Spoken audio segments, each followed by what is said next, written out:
Bismillahirrahmanirrahim. Assalamu alaikum students. I hope all of you are doing great. My name is Faisal Iqbal and welcome back to the Grammar Junction. Students, in today's video we are going to talk about vocabulary and grammar portion of unit number 10, The Heroic Story of Gladys Aylward by Ellen Burgess. But before starting the topic, I would request to accept my apologies for being too late. It's been almost 2 weeks. Normally एक week में एक या दो videos आपके साथ में share करता था, but I was busy somewhere, so many things were going on, so उस वजह से मैं आपके साथ ये टाइमली वीडियो शेयर नहीं कर पाया.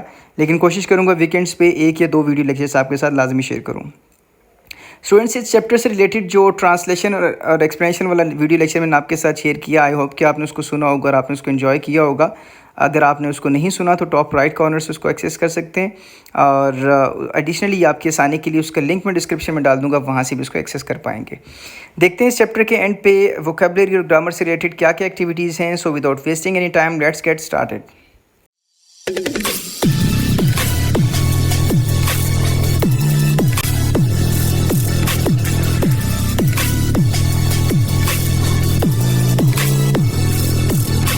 If we talk about the table of content, we have references. That is quite familiar topic for you all because 9th-10th में आपने ये टॉपिक अच्छे से पढ़ा होगा, समझा होगा. लेकिन आपके इंटरेस्ट को डेवलप करने के लिए मैंने इसमें एक दो पॉइंट्स ऐड किए हैं जो कि श्योरली आपको समझने में और उन एक्टिविटीज़ को हल करने में बहुत मदद देगा.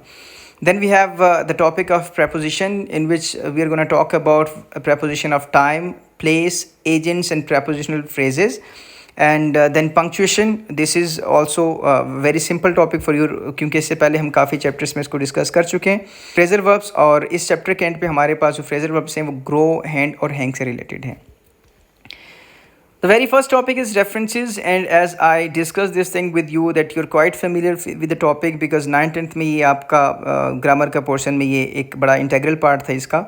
सो आपकी आसानी के लिए और उसको समझने के लिए, इंटरेस्ट पैदा करने के लिए मैंने एक्सोफोरिक और एंडोफोरिक के दो एलिमेंट्स ऐड किए हैं जो कि जब आप समझ लेंगे तो आपके लिए इस टॉपिक को समझना मज़ीद आसान हो जाएगा, आप उसके बैकग्राउंड को जान पाएंगे. रेफरेंसेस की बात की जाए तो रेफरेंस का मतलब होता है हवाला. जब कोई भी आपको एक टेक्स्ट प्रोवाइड किया जाए, एक कॉन्टेक्स्ट आपको प्रोवाइड किया जाए, उसमें कोई प्रोनाउन यूज़ हो रहा है तो आपसे पूछा जाएगा कि ये किसका रेफरेंस है या इसका रेफरेंस कहाँ मौजूद है. इस तरीके से भी आप इसको कह सकते हैं. तो अगर आप उसका रेफरेंस पता होगा, यानी कि उस टेक्स्ट के अंदर मौजूद हुआ उसका रेफरेंस, तो हम कहेंगे ये मेरे पास जो है वो एंडोफोरिक रेफरेंस है. और अगर उसका रेफरेंस उस टेक्स्ट के अंदर मौजूद नहीं है तो आप कहेंगे मेरे पास एक्सोफोरिक रेफरेंस है.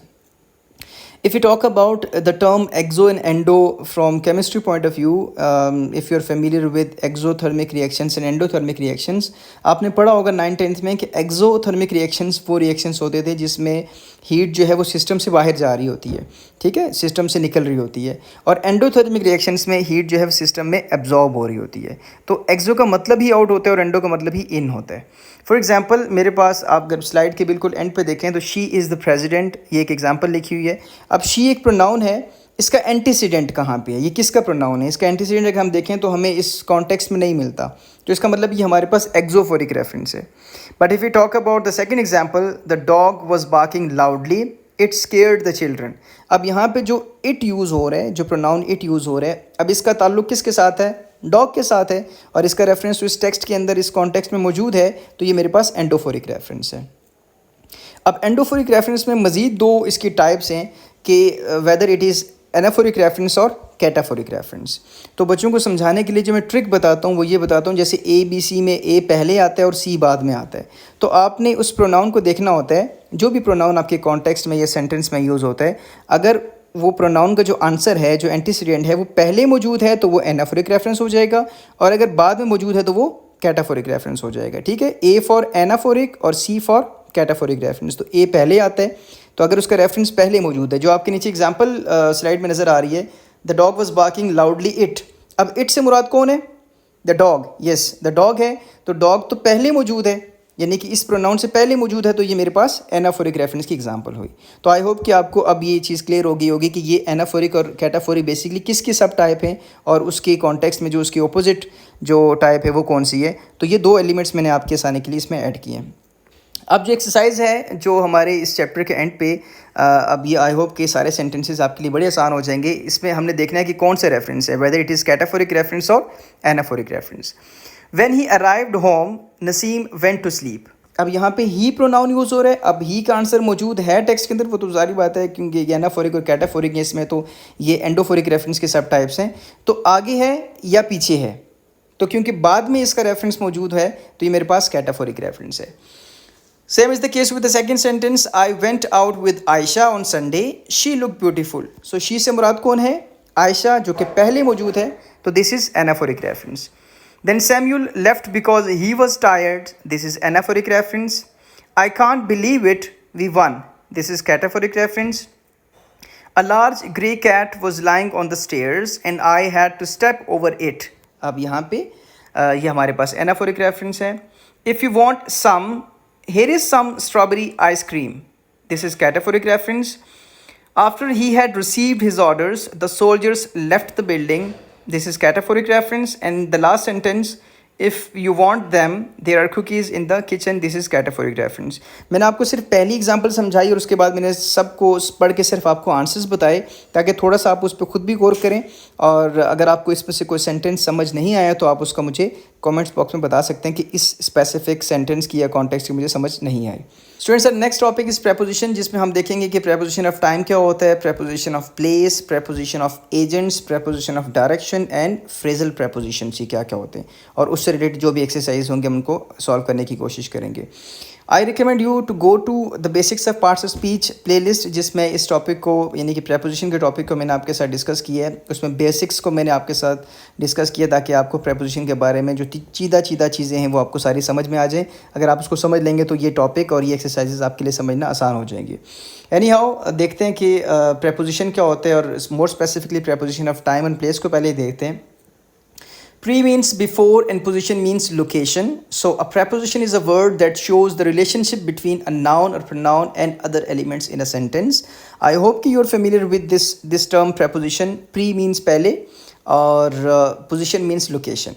तो ये जो लफ्ज़ हैं preposition जो हैं ये किसी भी noun से या pronoun से पहले आते हैं, ठीक है, उससे पहले आते हैं और ये उसका बाकी जो एलिमेंट्स ऑफ सेंटेंसेस हैं उसके साथ रिलेशनशिप बताते हैं।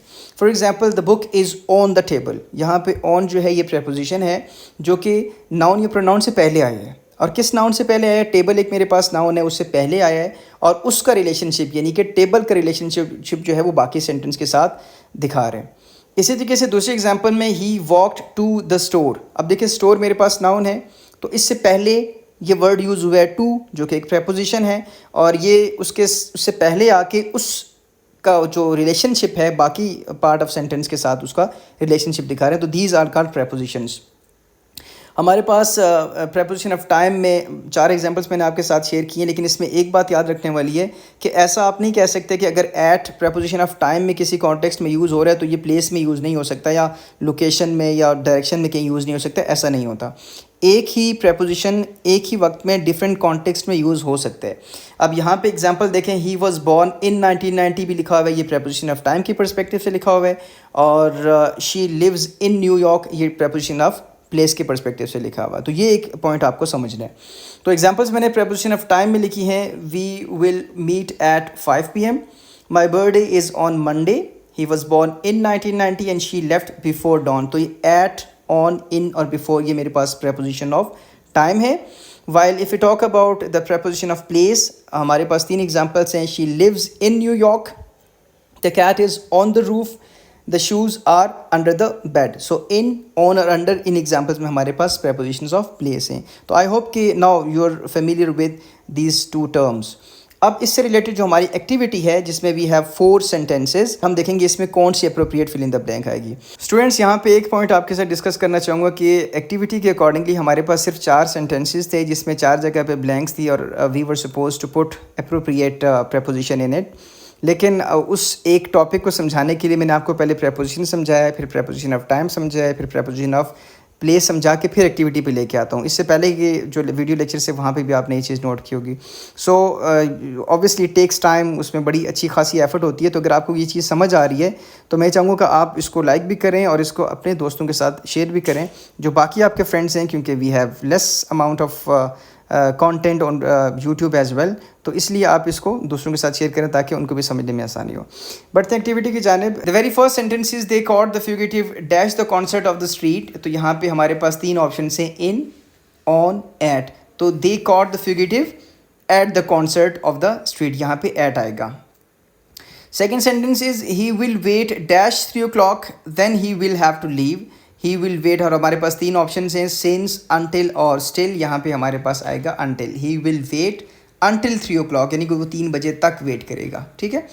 Then we have they are rarely dash home at lunch time, up, towards और एट. तो they are rarely at homes at lunch time. I be home dash 10 minutes. I be home, यहाँ पे जो हमारे पास 3 option हैं, before, by और until, इनमें से तीनों में से कोई भी नहीं आएगा. I be home in 10 minutes होता है, यानी कि मैं 10 मिनट में घर पहुँच जाऊँगा. लेकिन अगर आपके पास इस तरह का कोई ऑप्शन आ जाए तो इसमें अप्रोप्रिएट, इसमें से फिर बाय ही बनता है. आई बी होम बाय 10 minutes में, 10 मिनट तक, जिसको हम उर्दू में जैसे बोलते हैं. वैसे नॉर्मली प्रेपोजिशंस को हम उर्दू में ट्रांसलेट करके उसमें पुट नहीं करते, लेकिन यहाँ पे अप्रोप्रिएट जो है वो इन आना चाहिए था, जो कि हमारे पास ऑप्शंस में मौजूद नहीं था. तो यहाँ पे according to the given context और जो ऑप्शंस हैं उसके अकॉर्डिंग हम यहाँ पे जो बाय जो है ये अप्रोप्रिएट है.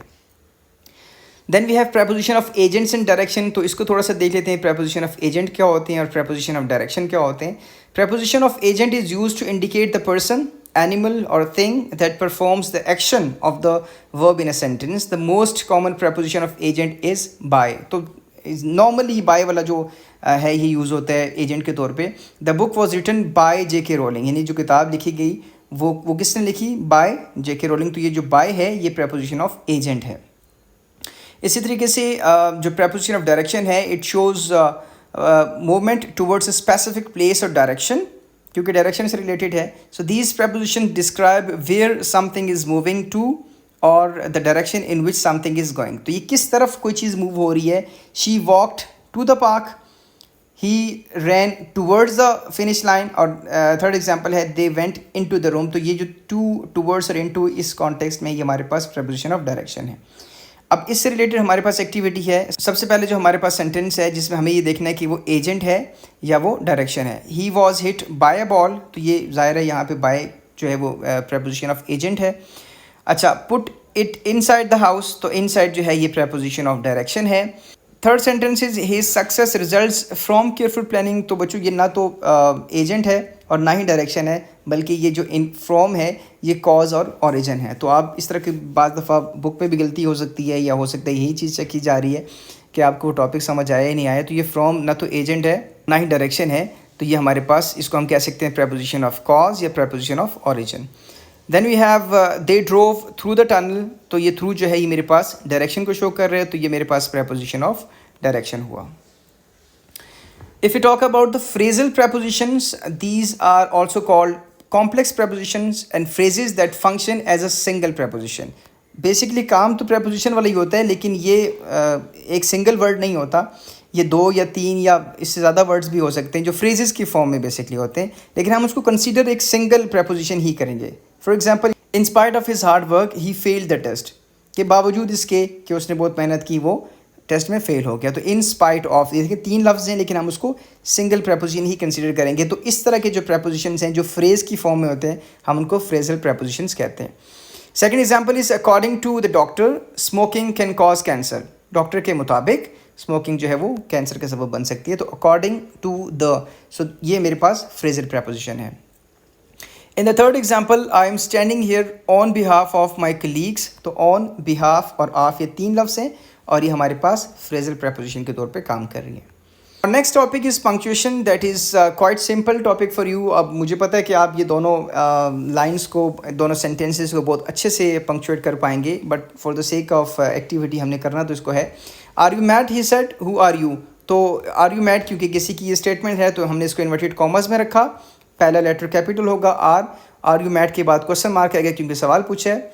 ही सेड, उसने कहा, यानी कि हम इसको ऐसे भी कह सकते हैं he said are you mad. तो अगर ये जो हमारे पास रिपोर्टिंग स्पीच है वो बाद में भी आ सकती है. ठीक है, तो इसमें ये चीज़ याद रखने वाली है कि ही का जो एच है ये स्मॉल आएगा, ये कैपिटल नहीं आएगा. ठीक है, ही सेड, इसके बाद फुल स्टॉप आएगा. Who are you, question mark end पे आ जाएगा, और क्योंकि क्वेश्चन मार्क ने पहले से दिया होता तो इसलिए मैंने इसको हाईलाइट नहीं किया.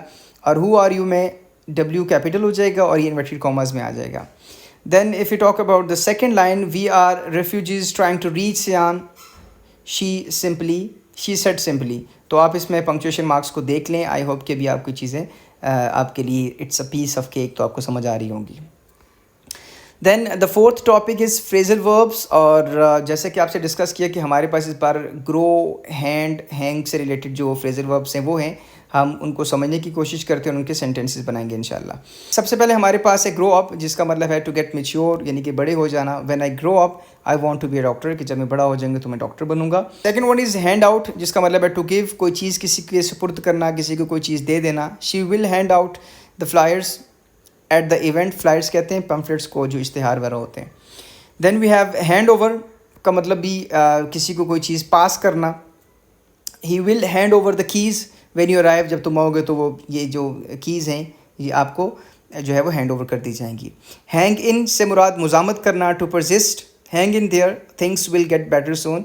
इन देयर से मुराद ये कि यहीं पे रहो, एक तो लिटरल मीनिंग तो यहीं पे रहो भी हो सकता है, और ये भी हो सकता है कि साबित कदम रहो। थिंग्स विल गेट बेटर सून, के चीज़ें जो है इंशाल्लाह बेहतर हो जाएंगी। हैंग ओवर से मुराद है to wait, hang on the railing while you climb the stairs. Then the last one is hang in, this means to end a call, तो इसका सेंटेंस बनेगा she hung up the phone call after the call ended. So these were some of the phrasal verbs and this was all about today's lecture. I hope कि आपको exercise समझने में बहुत आसानी हुई होगी। अगर आपको कोई चीज़ नहीं समझ आई तो आप कमेंट्स बॉक्स में मुझसे पूछ सकते हैं। मिलते हैं नेक्स्ट वीडियो के साथ, तब तक के लिए अल्लाह हाफिज़, स्टे ब्लेस्ड।